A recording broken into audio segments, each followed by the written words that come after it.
Taladis ejecutivo del pueblo Sitin. Han pasado 20 años desde que mi hermano partió en esa desafortunada expedición. Una expedición por la que la comunidad galáctica en general nos condenó. Una expedición de exterminio. Año 23.097 del calendario imperial Sitin. Calendario humano. AD 2023. Durante las últimas 10 generaciones. Nuestra gente había estado estudiando una raza enormemente inferior tecnológicamente en un planeta que hemos designado como Po L3SH27. Un mundo de la muerte cuya fuerza gravitacional es casi 3 veces mayor que la del mundo natal. Sitin. Y de hecho, entre los más altos de cualquier mundo registrado capaz de sostener vida sensible. Este mundo de la muerte, ubicado como el tercer planeta desde un sol altamente radiactivo en un sistema de 8 planetas más 5 planetas enanos a lo largo de la franja exterior, era conocido por sus habitantes por muchos nombres.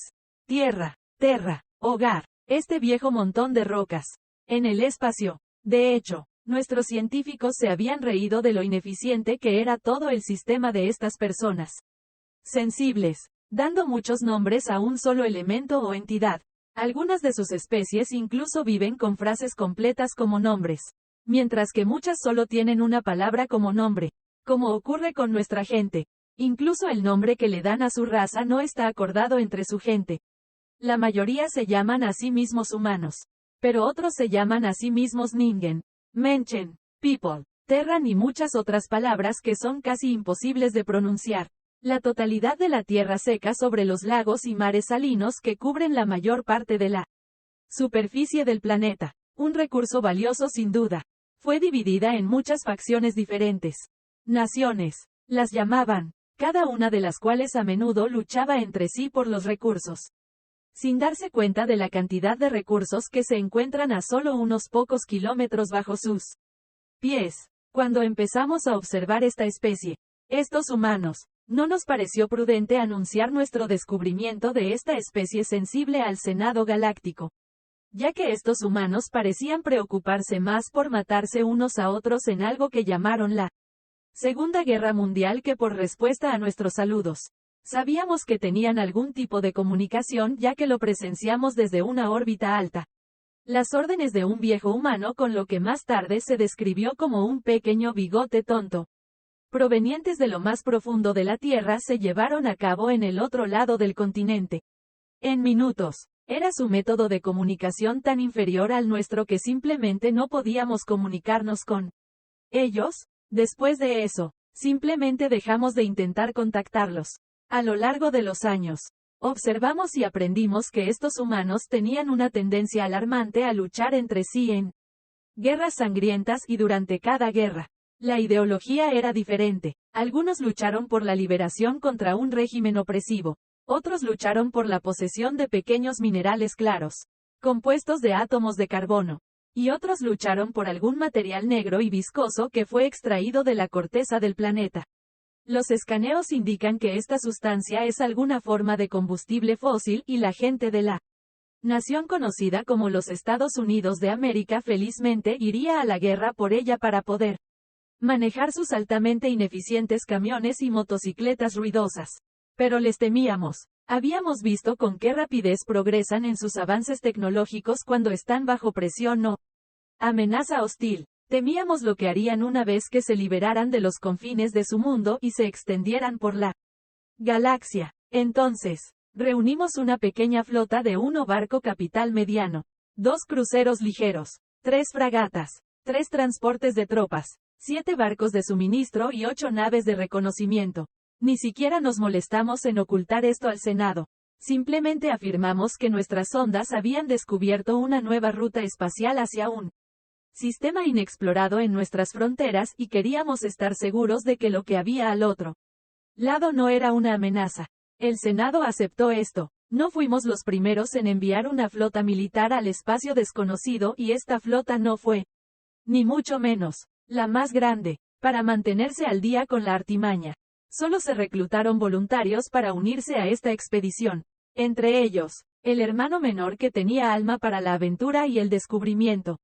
Los recuerdos de verlo cavar en el suelo, con la esperanza de encontrar alguna ruina olvidada, todavía me hacen sonreír. 2 semanas después, recibimos una transmisión de que habían llegado al sistema donde se encontraba POL3SH27I. Nuestros líderes dieron luz verde a la misión. Poco después de eso, no supimos más. Han pasado 20 años desde aquella desafortunada expedición. Una expedición que la comunidad galáctica en general condenó y que más tarde nos convertiría en una expedición de exterminio. Una expedición que los humanos más tarde llamarían pateando el avispero. Año 23115 del calendario Sithin. Año humano. 2038 después de Cristo. Han pasado 18 años desde que la flotilla desapareció para exterminar toda vida sensible en Po L3SH27, y finalmente descubrimos lo que pasó. La semana pasada, apareció en nuestros escáneres una cápsula de escape del honor de Sithin, la nave capital enviada en esa fatídica expedición. No se detectaron señales de vida a bordo y la IA a bordo transmitió una señal de socorro una vez que estuvo dentro del alcance. Tras la apertura de la cápsula, descubrimos los restos descompuestos de 3 de nuestra gente.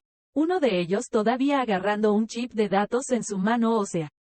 Sus placas de identificación los identificaban como miembros de la tripulación del honor de Sithin. Al acceder al chip de datos, supimos lo que sucedió. Como estaba previsto, la flotilla comenzó su exterminio, bombardeando todas y cada una de las ciudades desde la órbita, matando a muchas personas. El almirante, decidiendo que habían matado a la mayor parte de la población del planeta, ordenó que todos los buques de tropas, fragatas y barcos de suministros, que también transportaban regimientos enteros de nuestras mejores tropas, aterrizaran en el planeta y desplegaran todas las fuerzas para completar el exterminio. Ignorando a los científicos que le advirtieron que la gravedad del planeta era demasiado poderosa para nuestros propulsores, que una vez que aterrizaran, no había forma de salir.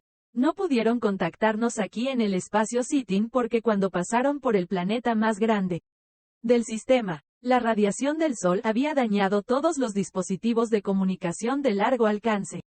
A pesar de que los escudos de sus naves mitigaban gran parte de dicha radiación. Al darse cuenta de esto, se decidió continuar y hacer las reparaciones más tarde. Una vez completada la misión, se ordenó a todas las tropas que se quitaran sus armaduras motorizadas. Pero una vez que pusieron un pie en la superficie del planeta y los motores de contragravedad de las naves ya no los afectaban, quedó claro que esto tomaría un tiempo ya que los servos de las armaduras tenían que ejecutar un cerca de la salida de combate solo para permitir un movimiento adecuado a través del desierto arenoso e irregular que supimos que se conocía como el Sahara. Este lugar desolado era muy diferente de los bosques frescos y húmedos que llamamos hogar. Según los informes, el calor de esta tierra era insoportable y las tropas se vieron obligadas a regresar a sus vehículos poco después de una breve patrulla, para no sucumbir a la deshidratación o la hipertermia. El almirante, comprendiendo la situación, decidió trasladar la flota a otro lugar, a los restos de la ciudad conocida como El Cairo.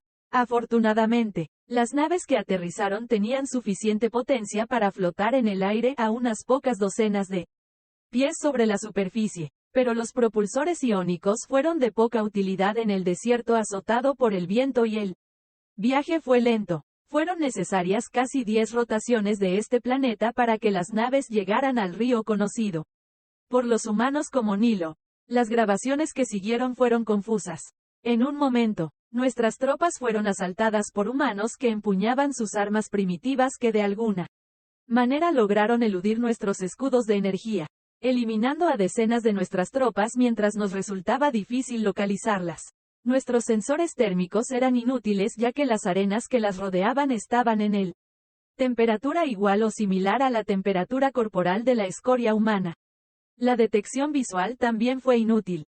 Los especímenes capturados revelaron que estos humanos se habían vestido con ropas que coincidían con el tono y color del desierto en el que se estaba desarrollando la batalla. Algunos humanos todavía estaban vivos y, a pesar de su estado gravemente dañado, sonrieron y dijeron, «Bienvenidos a la Tierra», y reveló un pequeño objeto metálico en su mano. Segundos después, hubo una explosión, matando a varios de nuestras tropas y acabando también con las lamentables vidas de los humanos. Al final de esa primera batalla, Más de la mitad de nuestras tropas murieron o habían sucumbido al calor y la sequedad. Y fue entonces cuando apareció otra grabación, cuando explosiones masivas sacudieron las 3 naves que aún estaban en órbita sobre el planeta, empujándolas hacia el pozo de gravedad del planeta y provocando que descendieran a la superficie. Casi de inmediato, el almirante ordenó que las cápsulas de vida estuvieran tripuladas, cada una con una copia de todo lo que había sucedido desde que ingresaron al sistema. Se lanzaron más de 300 cápsulas. 18 años Sitting después, solo uno regresó intacto. Hicimos una mueca, preguntándonos qué había pasado. Se incluyó una grabación de los sensores en las inmediaciones de la flota orbital, que muestra múltiples elementos etiquetados como satélites humanos orbitando el planeta. Nos dimos cuenta de que algunas de ellas debían haber sido algún tipo de arma espacial rudimentaria, disfrazada. Pronto, se reunió otra flota, esta mucho más grande, y se envió al sistema desconocido, disfrazando una vez más el verdadero propósito de esta flota como simplemente descubrir qué pasó con la flota que desapareció hace 18 años. Esta flota también fue destruida. Fue destruido a la vista de los buques de vigilancia fronteriza del Senado que realizaban su estudio anual de las fronteras de cada facción. Fue destruido justo después de cruzar nuestra frontera y entrar en lo que creíamos que era un espacio salvaje y no reclamado. Fue destruido cuando apareció una flota de buques de guerra de afiliación desconocida. No saltaron desde el hiperespacio. Simplemente estaban allí. Lo primero que hicieron fue transmitir un mensaje por todos los canales conocidos del espacio del Senado. Nosotros, la primera flota de la Unión Interplanetaria Terran, exigimos que las intrusiones Sitting y los intentos de exterminio de nuestro pueblo cesen inmediatamente. De lo contrario recurriremos a acciones marciales. No lo sabíamos en ese momento, pero los humanos, o terranos, como se los conocería en la comunidad galáctica, en menos de 2 décadas habían realizado ingeniería inversa en nuestra tecnología. La habían mejorado hasta el punto de que incluso su mundo de la muerte, la alta gravedad ya no era una barrera insuperable y la radiación de su sol ya no causaba ningún problema a ninguno de los instrumentos. Y había construido una flota masiva. Cuando nuestra flota ignoró su advertencia y continuó adelante, aparecieron emplazamientos de armas en las naves de guerra terrestres, apuntando en forma de advertencia a nuestras naves que se aproximaban. Se emitió otra advertencia. Repetimos, cese cualquier agresión inmediatamente. Preferimos la paz pero estamos preparados para la guerra. Aún así, nuestra flota había ignorado su advertencia. En cambio, nuestros acorazados habían disparado contra la flota Terran, y nuestras armas rebotaron inofensivamente en sus escudos. La vista nos dejó atónitos. Nuestros escudos funcionan deteniendo cualquier ataque basado en energía en seco, pero parecen simplemente desviar los ataques de nuestros acorazados, como si el agua tranquila reflejara la luz que entra desde un ángulo. Nos entristece, pero habéis elegido la guerra. Fue transmitido desde la flota terrestre. De repente, docenas de naves Terran simplemente aparecieron en los flancos y nuestra flota fue diezmada. Las armas Terran dispararon proyectiles que explotaron momentos después de impactar nuestros cascos, evitando nuestros escudos por completo. A lo largo de milenios, desde que los predecesores del Senado Galáctico inventaron la tecnología de blindaje, el uso de cascos blindados se volvió obsoleto a medida que alternativas más baratas se hicieron ampliamente disponibles. En el momento del primer intento de exterminio del pueblo terrestre, el casco de nuestros acorazados era lo suficientemente grueso como para sobrevivir al vacío del espacio. Los proyectiles incluso de las fragatas terrestres atravesaron ese casco y destrozaron todo lo que encontraron a su paso. Posteriormente comenzó la gran invasión. Año 23117 del calendario Sitting. Año humano. 2039 Han pasado 20 años desde que intentamos por primera vez exterminar a los Terran en su mundo natal. 2 desde el inicio de la invasión Terran. Y los invasores casi han llegado a nuestro mundo natal de Sitting. Cada flota que construimos y enviamos a las fuerzas invasoras fue eliminada tan despiadadamente como la primera flota que enviamos hace 2 años. Cada mundo que atacaron cayó en cuestión de semanas cuando nuestras defensas estáticas, nuestras bases militares, nuestras fuerzas Todos fueron bombardeados desde la órbita antes de que llegaran sus tropas.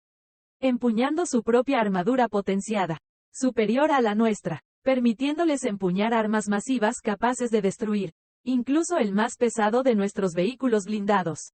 Sus cazas empuñan armas que destruyeron nuestras fuerzas aéreas planetarias más allá del horizonte. Sus vehículos blindados están protegidos por el mismo tipo de escudo que desplegaron en sus buques de guerra, lo que hace que incluso nuestras baterías antiblindadas más poderosas sean casi inútiles. Nosotros, el pueblo Sithin, sabíamos que no ganaríamos esta guerra. Nos tragamos el poco orgullo que nos quedaba y recurrimos al Senado Galáctico en busca de ayuda. A pesar de sus numerosas condenas de nuestras acciones desde que salió a la luz lo que habíamos hecho, acordaron acercarse a la Unión Interestelar Terran.